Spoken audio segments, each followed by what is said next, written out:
opportunité. Je rends grâce, mon Dieu, mon roi, toi qui nous donnes aujourd'hui le privilège de connaître un nouveau jour. Ceci n'est pas un acquis, Seigneur.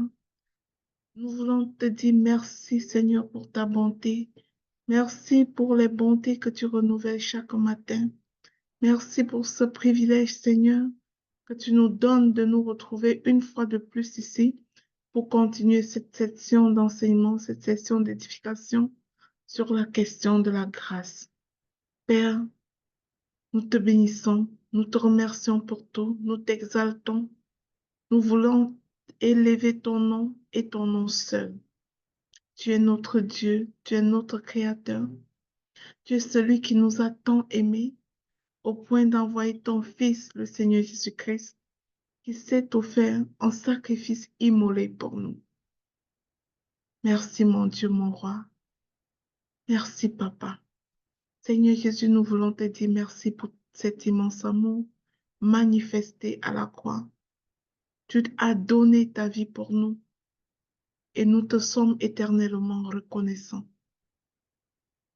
Si tu n'avais pas donné ta vie pour nous, Seigneur, que serions-nous?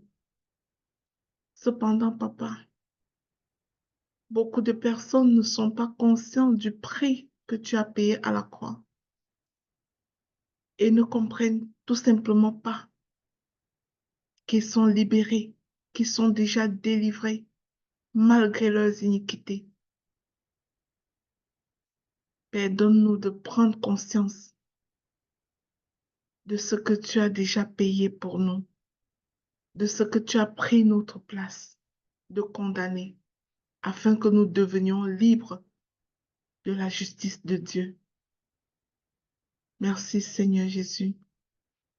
Merci pour le don de ton Saint-Esprit que tu nous as donné pour nous accompagner chaque jour, pour nous enseigner toutes choses. Merci Saint-Esprit d'être là en ce moment. Toi qui exerces le ministère de l'enseignement, nous voulons nous soumettre à ta souveraineté. Nous voulons tout simplement nous effacer pour te laisser régner en ce lieu. Bienvenue Saint-Esprit. Viens et règne. Viens et édifie tes enfants. Viens et inspire chaque parole, chaque pensée qui sera partagée ici aujourd'hui. Je soumets tout sous ton autorité. La plateforme, les appareils, les personnes. Et par autorité dans le nom puissant de Jésus-Christ, nous déclarons que les esprits sont disposés. Les enfants de Dieu sont disposés pour écouter, assimiler et mettre en pratique la parole qui vient du Seigneur. C'est dans le nom du Seigneur Jésus-Christ que j'ai prié et nous disons Amen. Merci Seigneur. Je vais laisser la parole à Sandra qui va nous apporter le message d'aujourd'hui. Sandra, tu as la parole. Amen, amen, amen. Bonjour à tout le monde. Nous bénissons le nom du Seigneur pour ce 4e jour. Bonne année de récolte abondante à tout le monde. Notre grand thème de ce mois de janvier, c'est escorté par la grâce. Sois abondamment béni, Maman Lina. Soyez tous bénis, vous qui êtes déjà connectés. Aujourd'hui, le 4e jour, le thème de notre partage, c'est « Sors de la culpabilité, la grâce est disponible ». Alors, beaucoup de personnes aiment Dieu véritablement. Mais malgré leur amour véritable pour le Seigneur, ils sont encore enchaînés par la culpabilité. La culpabilité liée au passé, la culpabilité liée au choix, la culpabilité transmise même, soit par une parole, par la famille, soit par la religion. Mais j'ai une question à poser ce matin et je veux vraiment voir vos réponses dans le chat. Peut-on être pardonné, mais continuer à se sentir coupable? Peut-on être pardonné, mais continuer à se sentir coupable? Je veux voir vos réponses.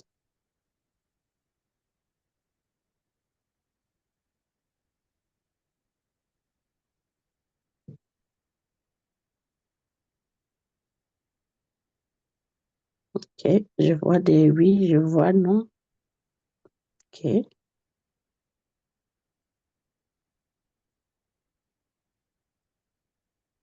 OK. Pour le moment, on ne ramasse pas les copies. On va voir à la fin. Je vois des oui, je vois des non. OK. On va tour à tour voir c'est quoi la culpabilité. Parfait. D'accord. C'est quoi la culpabilité déjà à la base? La culpabilité, c'est un poids intérieur. Un poids qui te dit, OK, tu as mal fait. Oui. Tu as même fait. Oui. C'est un poids qui va te dire, tu es mauvais, tu es mauvaise. C'est-à-dire que quelque chose qui vient attaquer ton identité même, ta personne même. Et tu acceptes ça. Que oui, je suis mauvaise. Je n'ai pas assez fait.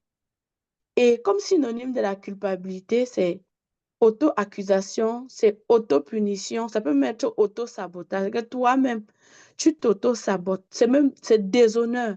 Tu te déshonores toi-même. Donc, tu peux offenser quelqu'un, la personne te pardonne. Mais à cause de la culpabilité, tu restes enchaîné. Tu dis oui, la personne m'a pardonné, mais vraiment, comme la faute même déjà était très grave là, tu ne te pardonnes pas toi-même, tu ne t'autorises pas à avoir du repos. Tu refuses. Analysons ensemble le Psaume 32, versets 3 à 5. David peut dire dans ce psaume, tant que je me suis tue, mes os se consumaient.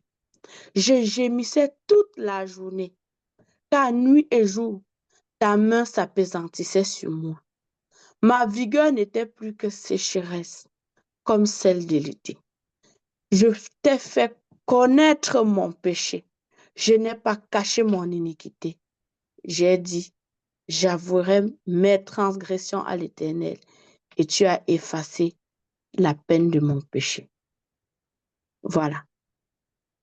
Au verset 3 et 4, il se taisait, il ne disait rien. Oui, il avait fait une faute. Il était tranquille. Mais, sauf que pendant qu'il était tranquille, il se consumait.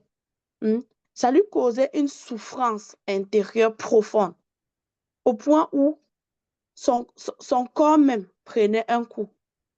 Et à chaque fois, il sentait comme le Seigneur avait un regard. Le Seigneur, il pointait du doigt ce qu'il a fait. Parce que David, il était très connecté. Il sentait cette pression intérieure-là. Et il pouvait même perdre sa force, sa joie et sa vitalité. Mais au verset 5, il dit, je t'ai fait connaître mon péché. C'est-à-dire qu'il a cessé de se taire. Il a choisi l'honnêteté. Il n'a pas caché. Et c'est l'opposé des versets 3 et 4. Il dit, j'avouerai. C'est-à-dire que la décision est volontaire et personnelle. Personne ne va le faire à ta place. Et la fin me plaît beaucoup. Tu as effacé. Dieu répond immédiatement par le pardon. À partir du moment où j'avoue, à partir du moment où je m'assois avec Dieu, je dis, OK, j'ai fait ça. Il reçoit par le pardon, pas par la condamnation. Ça veut dire qu'à la base, le silence est détruit et la vérité guérit.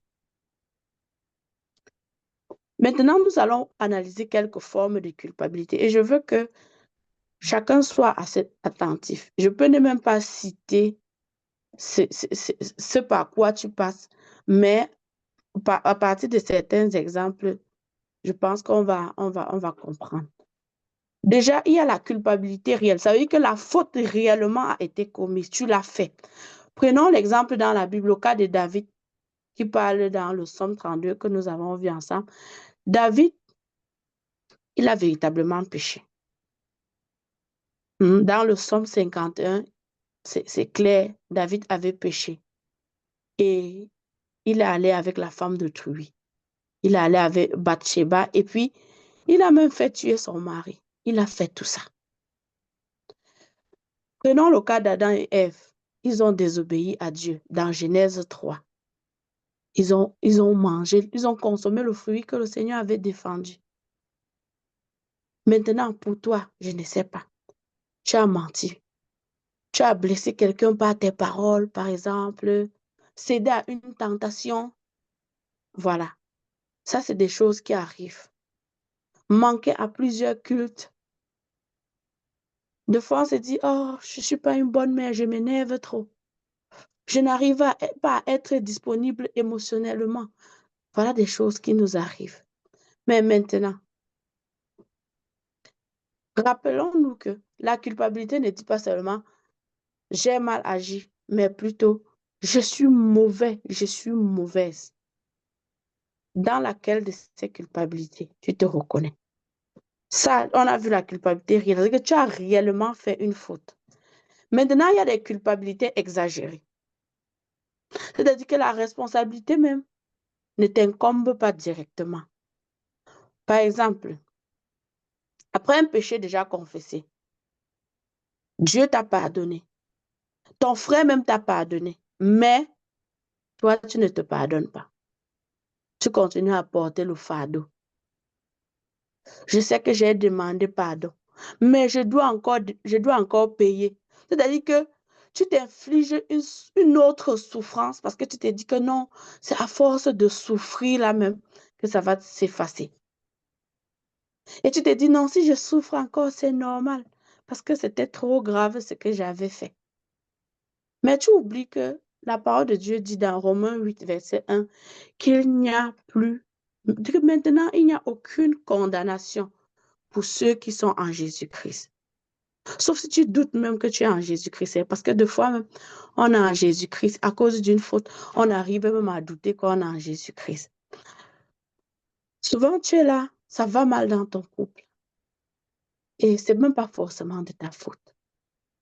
Mais pour toi, quand on te voit, c'est ça qui apparaît avant. On voit seulement. C'est-à-dire, ton nom verbal même, ça parle plus. Oh, certainement, c'est de ma faute. Si mon enfant s'égare, tout est de ma faute.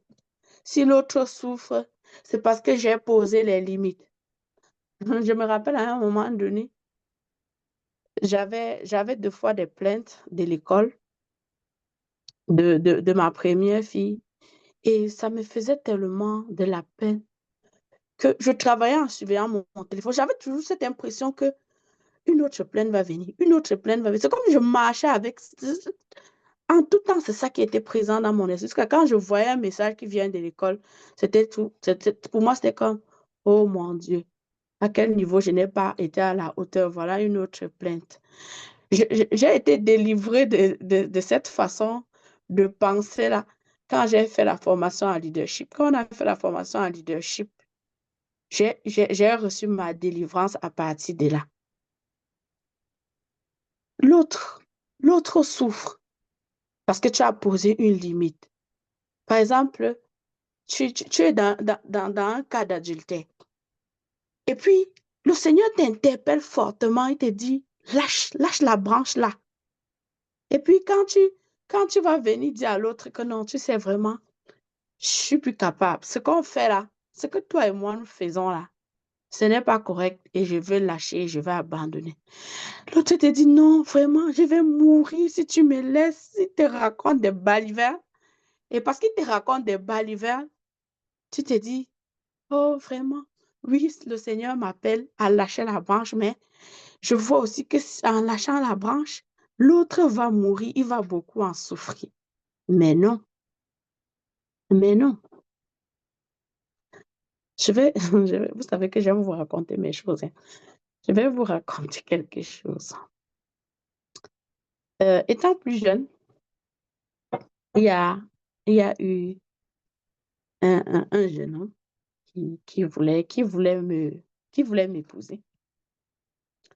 Et voilà, on a commencé la fréquentation. On a programmé le jour on devait se présenter devant les parents. Sauf que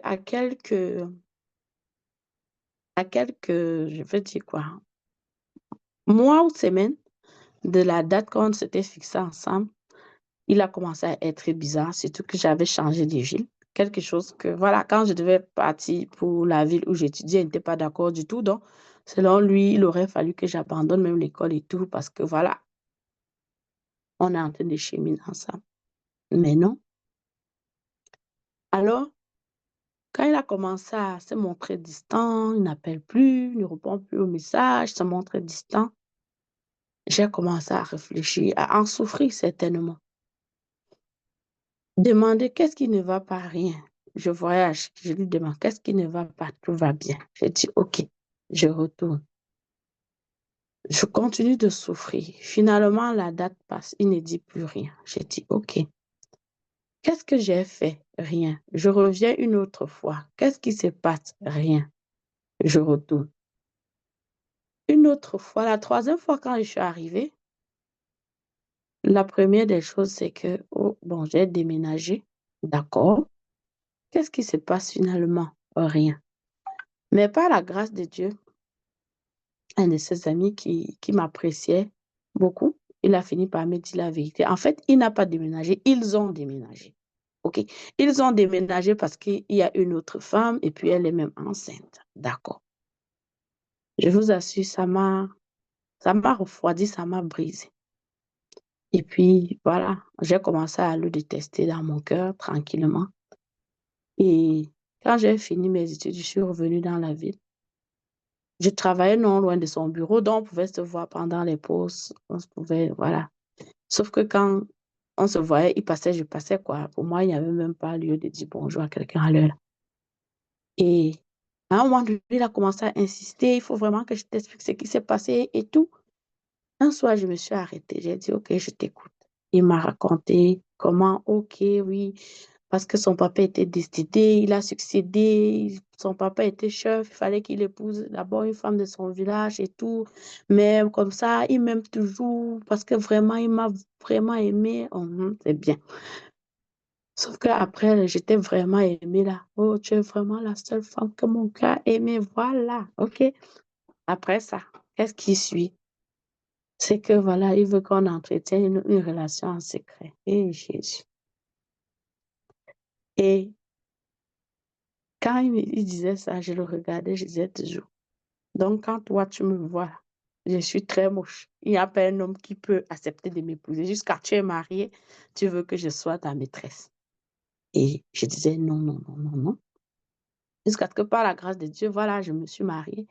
Sauf que quand je suis arrivée ici au Canada, je me sentais seule. Je me sentais vraiment seule parfois. Et puis, voilà, on s'écrivait. Sauf que, de fil en aiguille, on s'écrivait, c'était chic, hein. Genre, vraiment, quand je m'ennuyais, là, on s'écrivait, on pouvait bien parler, bien causer, là. Pour moi, le temps, là, je ne voyais même pas trop qu'est-ce que je faisais de mal. Mais je vous assure, un matin, le Saint-Esprit m'a repris et il m'a dit, tu m'arrêtes cette relation et tout de suite.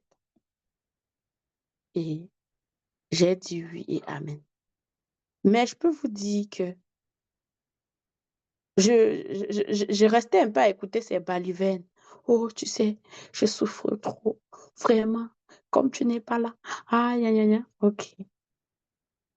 Mais non, le Saint-Esprit m'a dit, tu poses une limite et tu la poses tout de suite. Ce que j'ai fait, et je vous assure, depuis ce jour jusqu'à aujourd'hui, je n'ai plus jamais dit bonjour à ces garçons. C'était fini, coupé, terminé, à vie.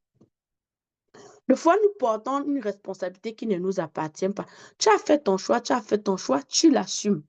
Donc, laisse faire. Ne reste pas là à dire, oh, vraiment, il souffre beaucoup. Donc, je reste enchaînée dans le péché. Je porte ce fardeau. Tu portes ça pourquoi? Hmm? Chacun porte son fardeau.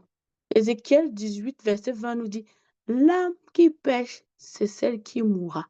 Le fils ne portera pas l'iniquité du père et le père ne portera pas l'iniquité du fils. La justice du juste sera sur lui et la méchanceté du méchant sur lui. Tu as fait ton bon choix, gloire à Dieu. Tu as fait le mauvais choix, j'ai servi Dieu là-bas. Pourquoi porter la culpabilité? Pourquoi rester là à dire, oh vraiment? Non.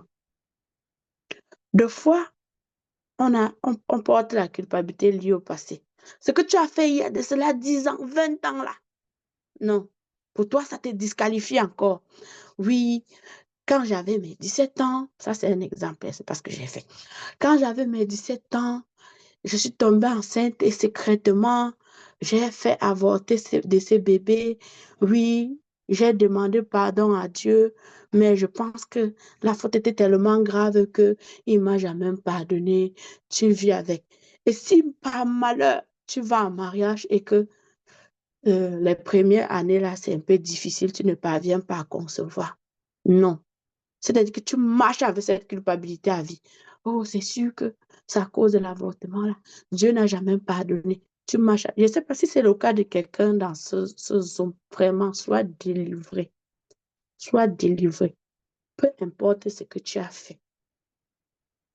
Tu as demandé pardon à Dieu. Peu importe à quel point c'était grave. Aux yeux des hommes, c'est grave. Mais ton papa, celui qui te pardonne, il dit quoi? De fois, on dit, Dieu ne peut pas m'utiliser à cause de mon passé. Regardez Joyce Meyer. Si elle devait rester là, dit, une fille qui a été violée toute son adolescence comme moi, qu'est-ce qu'elle peut dire au monde? Elle ne serait pas en train de transformer le monde aujourd'hui. Ésaïe 43, 18 à 19 nous dit, ne pensez plus aux événements passés et ne considérez plus ce qui est ancien. C'est passé, c'est ancien. Quelle est la vision que Dieu te donne? Au verset 19, il dit, voici, je vais faire une chose nouvelle. Une chose nouvelle est sur le point de t'arriver. Ne la connaîtrez-vous pas? Je mettrai un chemin dans le désert et des fleuves dans la solitude. C'est-à-dire que c'est la promesse que le Seigneur nous donne. Peu importe ce que tu as fait là, il te dit, je mettrai un chemin dans le désert et des fleuves dans la solitude. Deux fois, à cause de la culpabilité même, on vit une solitude sans pareil. Une autre culpabilité, j'espère que ça va délivrer les enfants de Dieu aujourd'hui. Culpabilité spirituelle disproportionnée. J'ai raté une prière dont Dieu s'est éloigné. Je n'ai pas ressenti la présence de Dieu, c'est de ma faute. Peut-être tu viens à une séance de prière, d'habitude, oui, le Saint-Esprit se manifeste, c'est chaud, chaud. Mais tu viens parce que tu as prié aujourd'hui et qu'il n'y a pas eu manifestation, tu es malheureux. Oh, je n'ai pas assez loué. Je n'ai pas assez fait ceci. On est dans la culpabilité. Mais non. Mais non. C'est-à-dire que Dieu ne dépend pas de tes performances. Hébreux 13, 5 nous dit, je ne te délaisserai point et je ne t'abandonnerai point. Il n'a pas eu le feu aujourd'hui. C'est pas grave, Dieu est là. Tu n'as pas assez prié aujourd'hui. Il ne s'est pas éloigné pour autant. Il ne s'éloigne pas parce que tu n'as pas assez prié. Hmm? Tu n'as pas jeûné aujourd'hui. Voilà. Dieu ne s'éloigne pas. Et pour détecter ce genre de culpabilité, la question à se poser, c'est qu'est-ce que je ressens? Et est-ce que ce que je ressens me pousse à revenir vers Dieu ou ce que je ressens me pousse à me cacher de lui? Voilà la question à se poser. Est-ce que ce que je ressens, ça m'attire, ça me pousse à aller vers Dieu ou bien ça me pousse à me cacher de lui? Maintenant, une autre culpabilité qui concerne également les enfants de Dieu, c'est non, j'ai fait, mais ce n'est jamais assez bien. Et puis on se dit, euh, Je n'ai pas jeûné comme les autres. Je suis moins spirituelle.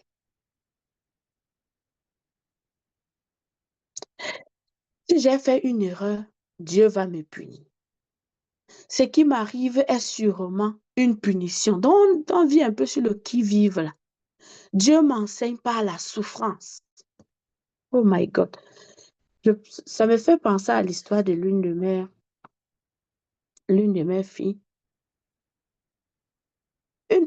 À un moment donné, j'ai remarqué qu'elle était toujours très fatiguée dans la journée. Chaque fois qu'on parlait, elle va toujours me dire comment elle est épuisée.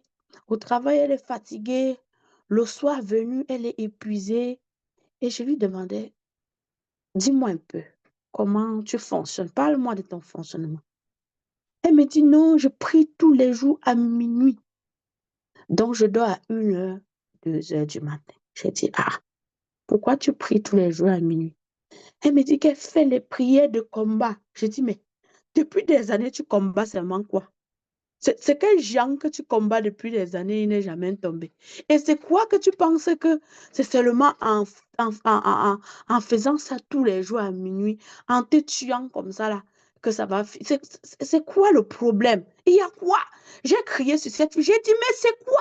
Donc tu penses que ça force de crier tous les jours à minuit, dormir à 2 heures du matin, et tu dois travailler. Elle commençait son chiffre à 7 heures.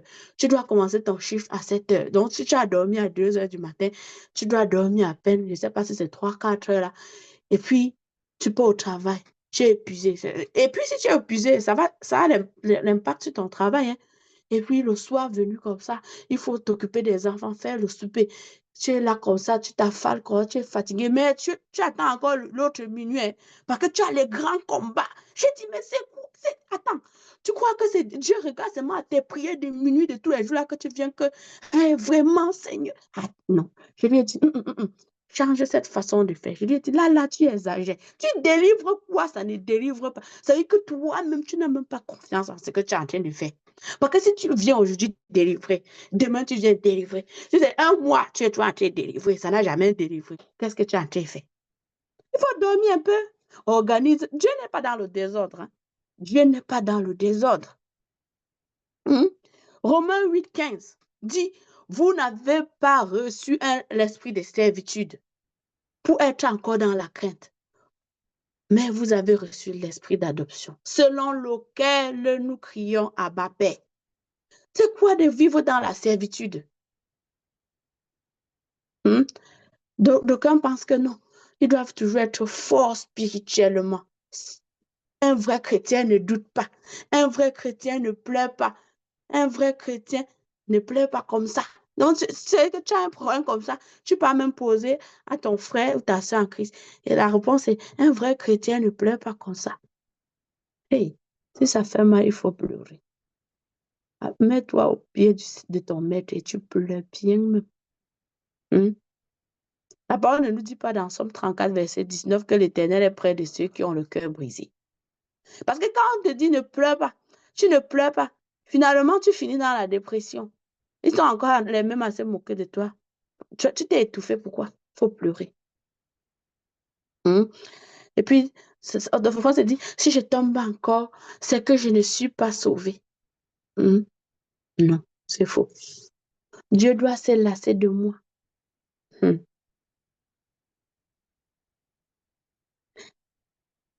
Et puis,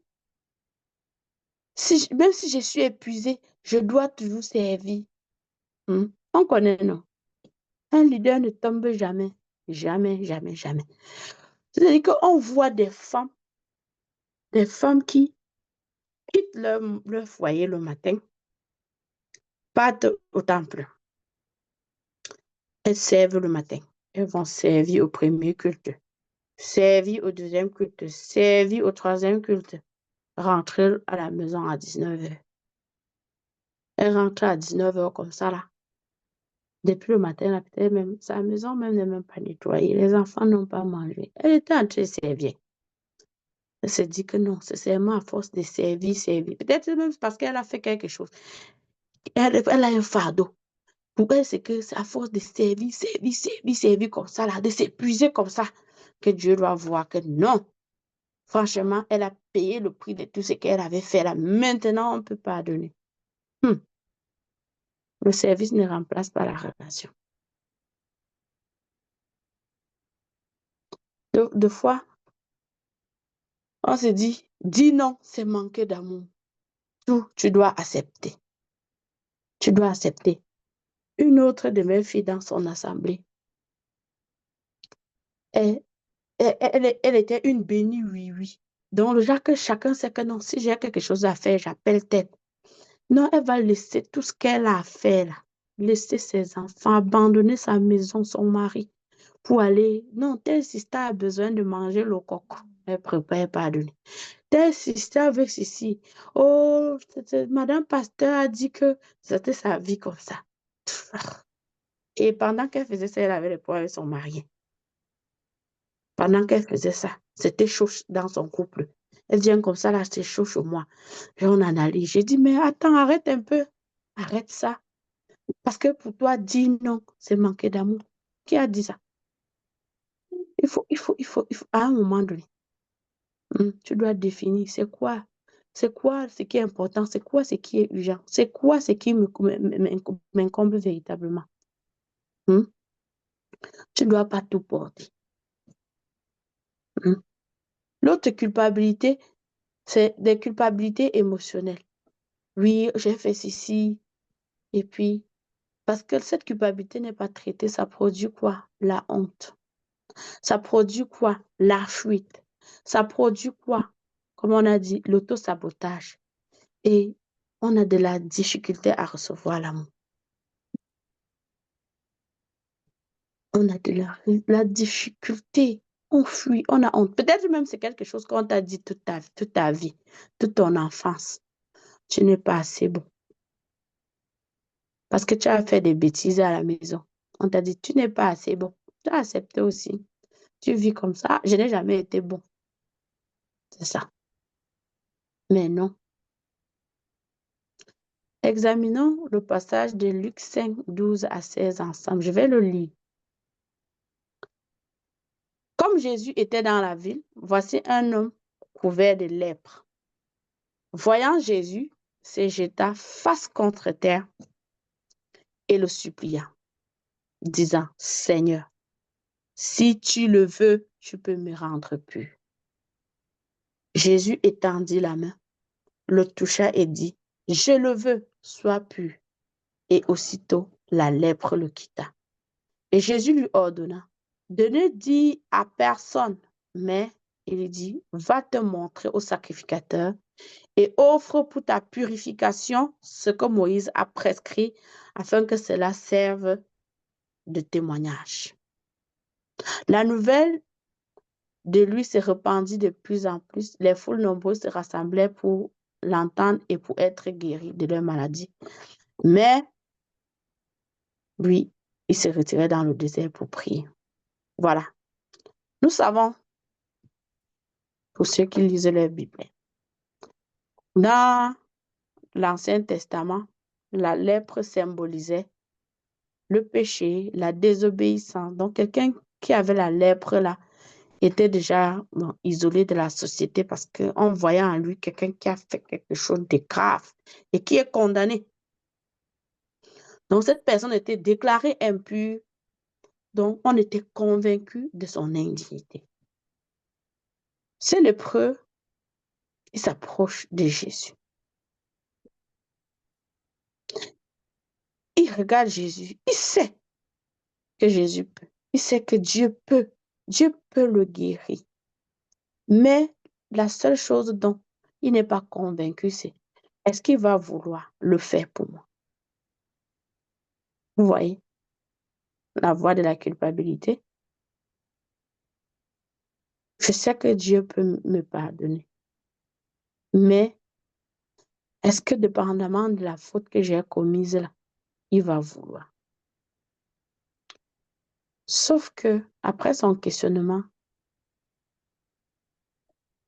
il dit, si tu le veux. Quand il dit si tu le veux, Jésus ne dit pas tout simplement, je le veux. Jésus étend la main et le touche.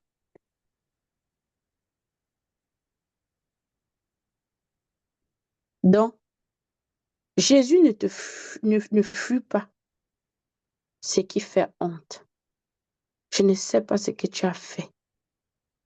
Et tu sens la culpabilité, ça te fait honte. Pour toi, c'est que non, les hommes ne doivent jamais savoir parce que ça te fait honte. Ça fait en sorte que tu t'isoles. Peut-être même tu ne t'isoles pas physiquement, mais émotionnellement, tu es isolé. Tu viens même dans un groupe comme ça, là, dans ton cœur. Quand on fait des enseignements, tu dis seulement, ah, c'est pour les vous là-bas. Moi, là, non, je n'ai pas droit à ça. On se dit que tu es là, mais tu n'es pas là. Tu penses que non, ce que tu as fait est tellement grave que rien ne peut se passer pour toi. Jésus touche avant de corriger. Pendant que tu viens écouter les enseignements, laisse-toi toucher. Laisse-toi toucher par une parole. Laisse-toi toucher même par un témoignage. Parce que si Jésus ne te touche pas, ta libération ne va pas se faire. Il faut que la parole de Dieu te touche pour que tu comprennes que je dois faire un pas, je dois sortir d'ici. Jésus étend la main et touche le lépreux pour dire, peu importe l'état dans lequel tu es, peu importe, je vais utiliser un mot même plus fort, peu importe la merde là, je te touche, je n'ai pas honte. Devant moi, tu n'es pas un déchet. Donc, il restaure la relation avant la guérison physique. La culpabilité isole. Jésus dit, je le veux, je le veux, je le veux. Sois pur. Vous voyez que cette phrase détruit le mensonge. Tu as arrêté, Vanessa. Fermez vos micros. Merci. Dieu agit par compassion. Voilà pourquoi Romains 8:1 nous dit, j'ai déjà cité ce passage, il n'y a aucune condamnation pour ceux qui sont en Christ. Il dit, sois pur, c'est-à-dire que la culpabilité est enlevée. Il ne dit pas seulement, sois guéri, pour dire que voilà, les symptômes de ta maladie sont partis. Il dit, sois pur. Sois pur. Ça veut dire que le sois pur de Jésus, là, enlève la faute, enlève la honte, enlève l'étiquette et il est pur. Et voilà, Jésus lui dit, comme c'est le cas là, va faire ce que la loi recommande de faire maintenant. Parce que la grâce avant la loi. Comment sortir concrètement de la culpabilité? Première des choses, il faut nommer ce qui pèse. Comme David pouvait dans Somme 51 dire, je reconnais mes transgressions, je sais que j'ai mal fait. Non, je sais que quand je suis allée forniquer là, c'était mal. Je sais que quand je me laisse entraîner dans toutes sortes de choses, l'adultère et autres là, c'est mal. Je sais que les petits mensonges là, c'est pas bon. Je sais que l'avortement là même, je sais que ce n'était pas bien. Il faut nommer. Il faut nommer. Ce qui n'est pas nommé ne peut être guéri. Tu dois nommer. Et quand tu nommes, la deuxième chose maintenant, c'est recevoir la grâce, pas seulement le pardon. Tu as reçu le pardon, oui, il faut la grâce. Ésaïe 1:18 nous dit, venez et plaidons, dit l'Éternel. Quand vos péchés seraient comme le cramoisi, ils deviendront blancs comme la neige. Quand ils seraient rouges comme la pourpre, ils deviendront comme la laine. Ça veut dire que peu importe la couleur de ton péché là, si c'est comme le cramoisi, à cause de la grâce, ça devient, c'est-à-dire que tout est effacé, blanc comme la neige. Tu deviens propre quand le Seigneur te lave. Beaucoup sont prêts, promptes même, à demander pardon, mais refusent de se pardonner eux-mêmes. Et c'est là où il y a souvent tout le problème. Et la troisième chose, c'est renoncer au mensonge intérieur qui te dit, ah ben tu avais déjà fait ça, tu es disqualifié. Comme Dieu est déçu de toi. Tu dois payer. Voilà pourquoi tu fais des neuvaines sur les neuvaines, ça ne finit jamais. Tu as déjà enchaîné même 10 neuvaines sur la même faute. Et pour toi, tu penses toujours que non, ça ne suffit pas. Je continue seulement à payer le prix. C'est quoi que tu vas payer toute ta vie? La culpabilité te pousse à toujours regarder en arrière. Sauf que la grâce ouvre sur l'avenir. La grâce ouvre même sur la mission de vie. Attends, qu'est-ce que le Seigneur t'appelle à faire? Qu'est-ce que tu apprends même de ce que tu as vécu là, même de ton péché là? C'est quoi la grâce? C'est quoi cette grâce qui est disponible là? Quand on parle de grâce, des fois on pense que non, c'est juste pour les forts. Mais laisse-moi te dire que la grâce n'est pas juste la récompense des forts, c'est même une provision pour les faibles. Pourquoi? Parce que dans Romains 5, 20, la parole nous dit, là où le péché a abondé, la grâce surabonde. C'est-à-dire que c'est même toi-même là qui a fait fort, comme on dit au Cameroun là, en langage courant. C'est même toi-même qui pense que ton péché là est tellement grave là. C'est même là-bas que la grâce surabonde.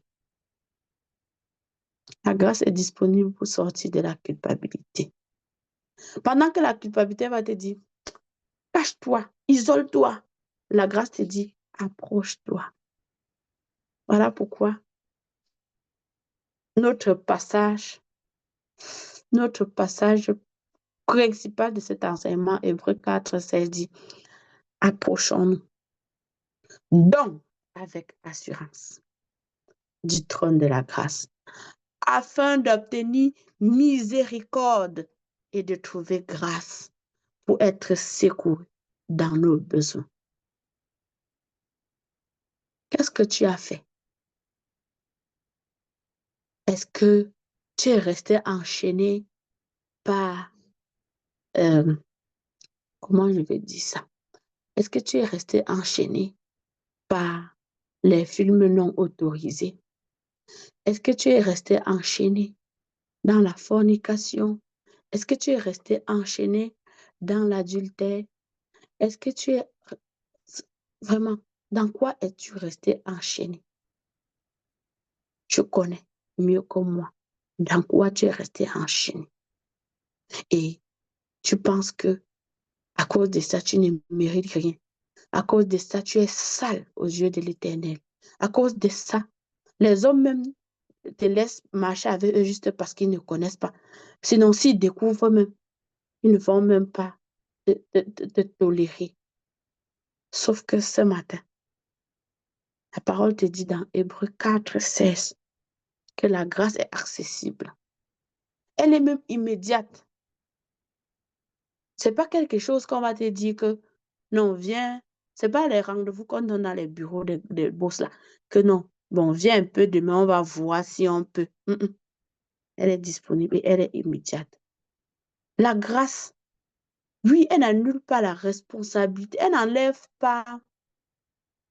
La grâce ne va pas venir comme annuler ce que tu as fait. Tu as fait, c'est bien. Mais la grâce te permet vraiment de te pardonner. Ça efface. Donc ça vient te gracier en fait. Ça vient te dire que, ok, tu as fait, c'est bien. Mais c'est pas ça qui te détermine. C'est pas ça. C'est pas comme, oui, tu as fait l'avortement. Comment, on va donner même quel nom à ça? Quand tu marches maintenant, c'est seulement ça qu'on voit. Tu as fait ça, oui. Dieu voit, il a compris. Mais il te donne la grâce. Passe à autre chose, mon enfant. Il y a plus. Il y a plus. Car la grâce de Dieu, source de salut pour tous les hommes, a été manifestée. Tite 2, 11 à 12. Elle nous enseigne à renoncer à l'impiété et aux convoitises mondaines et à vivre dans le siècle présent sagement, juste et pieusement. C'est-à-dire que tu as fait ça, oui, la grâce existe. Elle t'appelle à vivre dans le siècle présent sagement. Elle t'appelle à vivre de façon juste et pieuse. Elle ne veut pas que tu restes là condamné. Elle te dit non, je suis condamné. La grâce ne nie pas la faute, mais elle empêche la condamnation. Elle te donne la force de changer, la force d'aller à un autre niveau. Elle restaure ton identité. Rappelez-vous que la culpabilité va toujours te dire, tu es mauvais, tu es mauvaise, ce que tu as fait là. Il n'y a plus rien pour toi, c'est condamné, c'est mort, c'est à vie. Non. La grâce vient restaurer ton identité. Ça vient laver ton nom, comme on dit en français facile là. Ça vient laver ton nom. Éphésiens 1, 6 à 7 nous dit, pour nous faire connaître la richesse de sa grâce qu'il a répandue sur nous avec abondance par Jésus-Christ. En lui, nous avons la rédemption par son sang, le pardon des péchés, selon la richesse de sa grâce. Le sang de Jésus a coulé pour nous racheter. Le sang de Jésus a coulé pour nous délivrer, pour nous laver de toutes ces fautes-là. Et je veux qu'à partir d'aujourd'hui, que tu saches que tu n'es pas toléré par Dieu. Tu es accepté, tu es aimé, tu es son enfant. La grâce te restaure au nom de Jésus. La grâce est un don. La grâce, c'est-à-dire qu'elle est gratuite. Elle est gratuite et ce n'est pas par tes œuvres. Ce n'est pas par tes œuvres que tu reçois cette grâce-là. Ce n'est pas un salaire de tes œuvres. Parce que des fois, les gens vont se dire, non, c'est à force de trop servir là que je veux. Non, ce n'est pas un salaire de tes œuvres. Elle est gratuite. Parce que si la grâce devait se mériter, c'est qu'elle n'est plus grâce. Regardons par exemple l'histoire de la femme qui a été prise en flagrant délit d'adultère dans Jean 8, 10 à 11. Quand les hommes viennent en la condamnant, chacun dit ce qu'il pense. Oh, cette femme, vraiment, elle mérite d'être lapidée et tout. Jésus regarde. Jésus regarde. Il dit, OK, d'accord, comme vous avez dit là, examinez-vous vous-même. Et si quelqu'un pense qu'il est propre, si quelqu'un pense qu'il n'a jamais péché, que la personne jette la première pierre alors. Donc, il a renvoyé chacun à sa conscience. Deux fois même, tu as fait une faute et tu veux marcher quand les gens te pointent du doigt. Et là, voilà. Et à cause de ça, tu t'isoles. Non, non, non. Dieu ne t'isole pas. Il ne veut pas il ne te rejette pas. Non. Quand Jésus dit ça, tout le monde disparaît. Quand il lève la tête, qu'est-ce qu'il dit à la femme? Moi non plus, je ne te condamne pas. Mais va, ne pêche plus. Va, ne pêche plus. Va, sois transformé. Va, sois renouvelé. Tu n'es pas condamné. Renouvelle-toi. Transforme-toi. Expose-toi à la parole de Dieu. Dis-me, voici, j'avais fait ça, je ne comprenais pas. Seigneur, j'ai compris que ta grâce est disponible. Alors, je m'expose à ta grâce et je m'engage à être transformé, à être renouvelé, vivre en nouveauté de vie. Je m'engage à lire ta parole, à vivre ce qu'elle me dit, me conformer à cette parole-là. Nous sommes à l'aube d'une nouvelle année. Je ne sais pas ce qui t'a enchaîné les années précédentes, mais nous sommes non seulement à l'aube d'une nouvelle année, nous parlons du thème escorté par la grâce Et cette année, nous l'avons baptisée récolte abondante. Tu veux récolter abondamment cette année? Expose-toi à la grâce. Lâche ce qui te retient. Lâche ce qui t'empêche de recevoir l'amour de Christ. Lâche tout ce qui te retient prisonnier. Lâche toutes les branches auxquelles tu es agrippé et que le Seigneur ne fait que te dire lâche, lâche, lâche, lâche. Et tu te dis non, vraiment, si je lâche ça, l'autre va souffrir. Mais non, lâche ça. Et dis au Seigneur, me voici. Je me présente à toi tel que je suis. Je me livre totalement. Je m'abandonne. Je m'abandonne. Je m'abandonne. Tant que tu crois que tu es condamné, tu ne vas pas recevoir la grâce. Sauf que cette grâce est disponible. Le Seigneur est là. Il n'attend que toi. Le Seigneur est là. Il te regarde. Lui-même, il est conscient de ce que tu as fait, même de ce que tu fais encore. Mais il te regarde. Il te dit qu'il t'appelle. Il veut de toi. Il veut de toi. Il veut de toi. Il y a longtemps, il est triste quand il t'observe, quand il te voit faire, quand il te voit t'isoler, quand il te voit courir, quand il te voit faire les prières de délivrance toutes les nuits. Il dit, ah, ma fille n'a pas compris. Mon fils n'a pas compris. Mais aujourd'hui, il t'appelle et tu viens. Deux fois même, c'est parce que, lui, dans ma famille, il y a tel souci. Et je crois que non. C'est seulement à force de multiplier les nuits de délivrance que ça ne va pas m'arriver. Non, c'est parce que tu n'as pas compris que l'acte dont les ordonnances te condamnaient même a déjà été déchiré. Sors de tout ça. Sors de tout ça. Ose vivre librement. Ose recevoir la grâce et avancer dans la quiétude, dans la paix du Christ, dans le shalom de Dieu.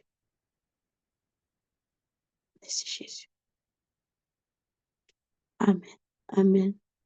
Je remets le micro. Mais avant de remettre le micro, si tu as écouté cette parole, tu es dans ce Zoom. Si ça t'a parlé et que tu penses que tu es là et que tu n'as pas encore donné ta vie, tu ne sais même pas c'est quoi donner ta vie, tu peux juste lever la main. Tu peux même te mettre dans le chat, moi, et Maman Lina va te conduire au salut. Parce que c'est vraiment la première étape. C'est vraiment la première étape. Peut-être que quelqu'un t'a invité que viens. Je connais le ministère, ta seconde chance. Dedans, on parle de la parole de Dieu. Et quand ce début d'année, vraiment, tu veux vivre différemment. En ce début d'année, tu veux sortir de la culpabilité. Tu veux récolter abondamment. Tu ne veux plus vivre comme par le passé. C'est-à-dire qu'en ce début d'année, tu veux dire, Seigneur, regarde-moi, examine-moi. Oui, je sais que j'avais fait ça. Seigneur, je ne te connaissais pas encore. Mais je veux te donner ma vie. Je veux que tu sois mon maître. Je veux que tu sois mon Seigneur. Je veux que tu aies la première place dans ma vie. Mon frère, ma soeur, peut-être tu es même enchaîné par l'impudicité ou quel péché que ce soit. Le Seigneur t'appelle aujourd'hui. Il te dit, lâche la branche là. Viens. Sors de ça. Sors de ça. Sors de ça. Sors de ça. Sors de ça. Mais comme je t'ai dit, la première étape, c'est de donner sa vie. C'est de donner sa vie. C'est de dire, Seigneur, viens dans ma barque. Sans toi, je ne suis rien. Tu m'as parlé de ta grâce qui est disponible. Moi aussi, je veux recevoir cette grâce. Moi aussi, Seigneur, j'ai compris aujourd'hui que c'est pas à force de prier toutes les nuits. Parce que ta grâce, tu l'as déjà fait pour moi. Lève la main ou écris dans le chat, moi. Et Maman Lina va te conduire au salut. Et tu seras encadré.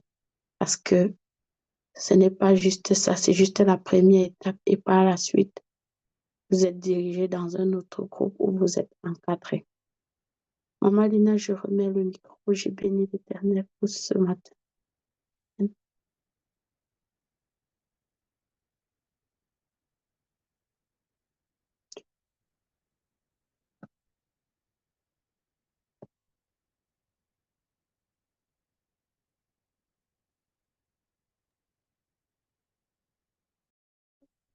Amen. Alléluia. Merci Seigneur pour ce message profond. Beaucoup de tes enfants sont condamnés, se condamnent eux-mêmes là où tu leur tends la perche de la liberté. Beaucoup de tes enfants sont meurtris. Ne lâche pas en se disant qu'ils ont trop mal fait et qu'ils ne méritent plus rien. Ça, c'est la culpabilité. Merci pour ces élus, Seigneur, qui sont touchés par ce message, qui prennent leurs décisions aujourd'hui. J'ai pu voir le nom de Jacobine, Marcel. Je bénis l'Éternel pour vos vies. Je rends grâce à Dieu qui vous attire à lui et vous dit que vous êtes ses enfants. Vous n'avez pas à vous flageller personnellement pour quoi que ce soit que vous avez fait. Ma grand-mère disait qu'on ne peut pas déclencher l'arme à feu et arrêter la balle. C'est-à-dire, quand tu as déjà déclenché, quand tu as déjà fait cette chose-là, peu importe ta culpabilité, c'est déjà fait. La vie doit continuer. Le Seigneur te donne la possibilité de continuer ta vie en te disant, moi, je ne te condamne pas. Moi, je ne te condamne pas. Alors, Jacobine et Marcel, vous qui avez levé vos mains, je vous prie d'ouvrir vos micros et répéter cette prière après moi.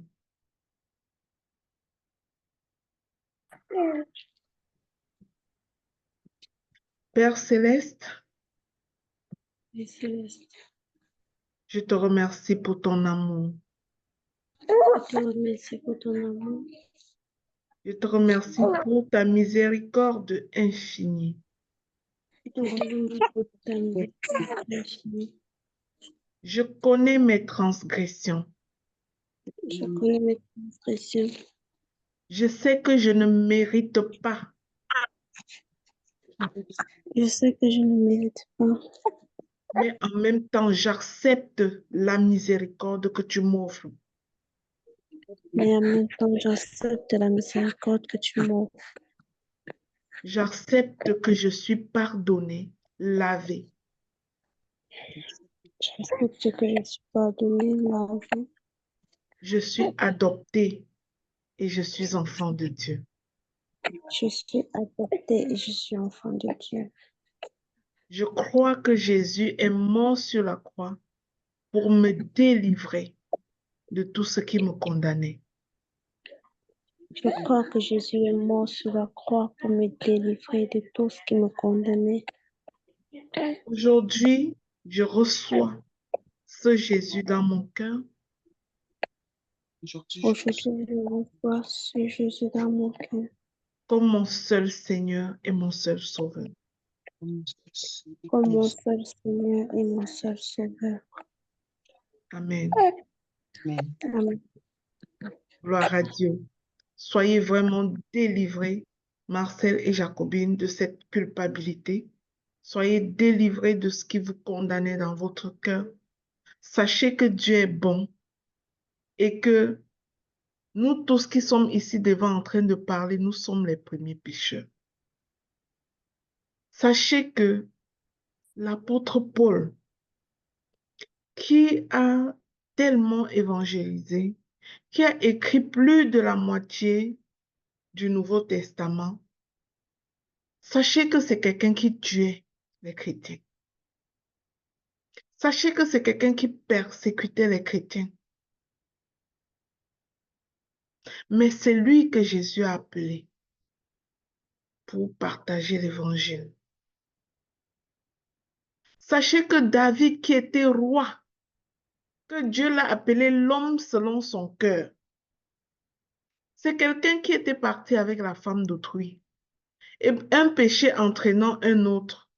Après, il voulait cacher son péché, donc il a tué le mari pour que le mari ne soit pas au courant. La fornication, l'adultère a accouché le meurtre. Mais il a dit à Dieu, je connais mes transgressions, je reçois le pardon. Et Dieu l'a appelé l'homme selon le cœur de Dieu. Je veux dire à toi, Jacobine et Marcel, vous êtes des filles selon le cœur de Dieu. Des filles qui savent qu'elles ne sont pas parfaites, mais que leur Dieu est bon. Nous ne sommes pas parfaits, mais nous avons l'assurance d'une chose, c'est que notre Dieu est bon. Que Dieu vous délivre de ce qui vous condamne. Amen. Alors, bien-aimés, ceci va mettre fin à ce temps d'enseignement. Avant de quitter, on va laisser quand même le micro, un temps de micro libre. S'il y a qui que ce soit qui veut parler, qui veut s'exprimer, rendre grâce à Dieu pour les enseignements qu'on reçoit sur ce ministère. Rendre grâce à Dieu pour les délivrances qui se passent sur cet hôtel. Si tu es une personne qui a quelque chose à dire, c'est le moment. À la fin, nous avons toujours une période de micro ouvert. Et pour les personnes qui viennent de faire la paix avec Jésus, d'accepter Jésus comme étant leur Seigneur et leur Sauveur, j'ai demandé à Maman Sandra ou Docteur Dorian de leur donner le lien du groupe où ils peuvent y aller en ce moment pour pouvoir recevoir l'accompagnement qui leur est dû. Merci.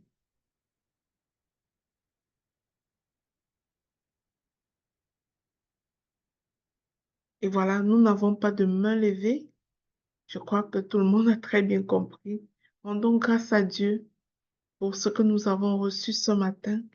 Bénissons le nom du Seigneur et retrouvons-nous demain matin à la même heure pour une autre exhortation. Il n'y aura pas d'enseignement métanoïa aujourd'hui à 13 heures parce que vous le savez, c'est tous les dimanches sauf le premier dimanche, sauf le premier. Voilà. Allez, bonne journée à tous.